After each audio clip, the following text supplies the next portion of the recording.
আমাদের হাইকোর্টের প্রতি কোনো রকমের এখন আস্থা নাই।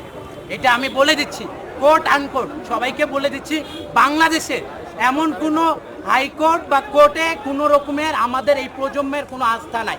সবাই এখন হাইকোর্টের রায় দেখে হাসে, সবাই এখন হাইকোর্টের রায় দেখে মিম বানায়। আপনারা এটা জানেন সোশ্যাল মিডিয়ায় কীভাবে ঘরে করতেছে। তাই দেখে আমাদের কখনো বৈষম্যবিরোধী ছাত্র আন্দোলনে আমরা হাইকোর্টের প্রতি কখনোই আস্থা রাখিনি। অবশ্যই আমাদের সম্মান আছে হাইকোর্টের প্রতি, কিন্তু হাইকোর্টে সঠিক বিচারপতি আমরা দেখি নাই এখন পর্যন্ত। সব আওয়ামী লীগের দালাল বলি, এই স্বৈরাচার সরকারের দালাল বলি। আমরা প্রত্যেকটা আন্দোলন আমরা যারা করছি আমরা সবাই ছাত্র। আমরা কোনো আন্দোলন আমাদেরকে সবসময় তারা ট্যাগ দিয়েছে আমরা বিভিন্ন রাজনৈতিক দলের এজেন্ডা। আমাদের একটা ছাত্রকে এইখানে দেখান যে তারা কোনো রাজনৈতিক দলের এজেন্ডা। তারা ছাত্র, তাদের প্রথম পরিচয় তারা ছাত্র, তারপর তারা বাঙালি। এটা মাথায় রাখতে হবে, তারা বাঙালি, তারা ছাত্র।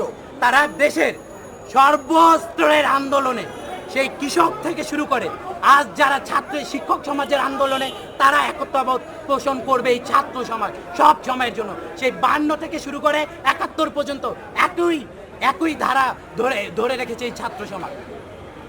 তো আজকে আমাদের যে কর্মসূচিটা ছিল সেটা ছিল মার্চ অফ জাস্টিস। সেটা আমরা সেখানে যাচ্ছিলাম। হাইকোর্ট থেকে আমাদের প্রায় 8 জন শিক্ষার্থী সহযোদ্ধা ভাইকে গ্রেপ্তার করেছে। তারপরেও আমরা ছত্রভঙ্গ হয়ে আমরা শিক্ষকদের সাথে একতাবোধ হয়ে আমরা একসাথে শিক্ষকদের উপর আমাদের আস্থা ছিল যে তারা আমাদেরকে কোনোভাবেই পুলিশের হাতে ধরিয়ে দিবে না। তারা আমাদের তথাকথিত ঢাকাই বিশ্ববিদ্যালয়ের প্রশাসনের মতো তারা আমাদেরকে এইভাবে পুলিশের কাছে পিস্তল দিয়ে মেরে ফেলবে না, গুলি করবে না, এই রাইটটা তারা দিবে না। যে শিক্ষকরা তারা যৌক্তিক দাবি আদায় রাজপথে সবসময় ছিল এই শিক্ষকরা। তো আমাদের সেই সম্মানটুকু এবং শিক্ষকদের নিয়ে আমাদের সেই কর্মসূচি আজকের মতো আমরা পালিত করেছি। যদিও পুলিশের বাধা ছিল, শত বাধা অপেক্ষা করে ছাত্ররা এইভাবে রাজপথে আসবে, সামনে অব্যাহত রাখবে আমাদের কর্মসূচি।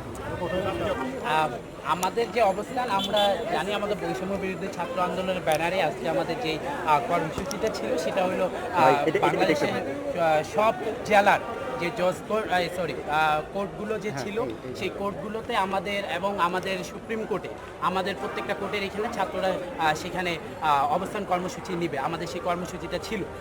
আমরা হলো আজকে যে রায়টা, আমাদের রায়ে এগুলো বানোয়াট রায় আমরা বিশ্বাস করি না এই প্রজন্মের মানুষ। হ্যাঁ, আমরা এসব রায় আপনারা জানেন বাংলাদেশের বিচারপতিরা কী রকমের কথা বলে টকশোতে গিয়ে, সেটা আমরা জানি, এগুলো স্ক্রিপ্টে।